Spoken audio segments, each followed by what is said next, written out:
কক্সবাজার সমুদ্র সৈকতের প্রবেশপথের পাশাপাশি যত্রতত্র ছড়িয়ে ছিটিয়ে থাকা ময়লা আবর্জনার স্তূপের আড়ালে চাপা পড়ছে সাগর ও সৈকতের নান্দনিক সৌন্দর্য।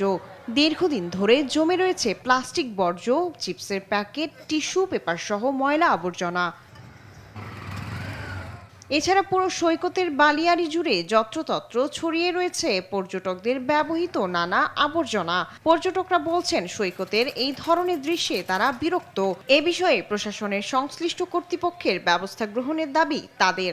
জায়গায় জায়গায় যদি ডাস্টবিন রাখা হয় তাহলে পরিবেশটা পরিষ্কার হবে।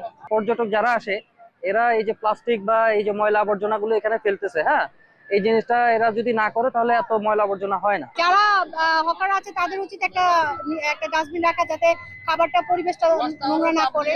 এদিকে পর্যটন সংশ্লিষ্টরা বলছেন অনিয়ন্ত্রিত ও অব্যবস্থাপনায় চলছে বিশ্বের দীর্ঘতম সমুদ্র সৈকতের পর্যটন ব্যবস্থা। লোক দেখানো কিছু কার্যক্রম ছাড়া তেমন কোনো তৎপরতা নেই। অস্বাস্থ্যকর পরিবেশ, পলিথিন এবং অনিয়ন্ত্রিত দোকানপাট, এগুলার ব্যাপারে প্রশাসন এবং লোকাল প্রতিনিধি যারা আছে তাদেরকে আগে আসতে হবে। সমস্যার স্থায়ী সমাধানে কার্যকর উদ্যোগ গ্রহণের ব্যাপারে সংশ্লিষ্ট পর্যায়ে আলোচনা চলছে বলে জানালেন এই কর্মকর্তা। টুরিস্ট পুলিশ সেখানে আমরা পাঠিয়েছি, টিম পাঠিয়েছি এবং ওনারাও এখান থেকে আজকে পরিচ্ছন্ন কর্মী পাঠিয়েছে এগুলিকে স্থায়ী সমাধানের জন্য একটা স্থায়ী ডাস্টবিনের ব্যবস্থা করার জন্য। বিচে যারা ব্যবসা করে এরকম অন্যান্য অংশীদার যারা আছে তাদেরকে নিয়ে প্রতি সপ্তাহের রবিবার আমরা 2 থেকে 300 লোক নিয়ে একটা ম্যাসিভ ক্লিনিং করছি প্রতি সপ্তাহে।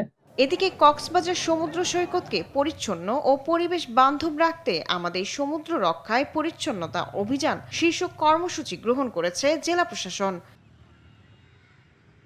শায়লা খান, নিউজ ডেস্ক, দেশ টিভি।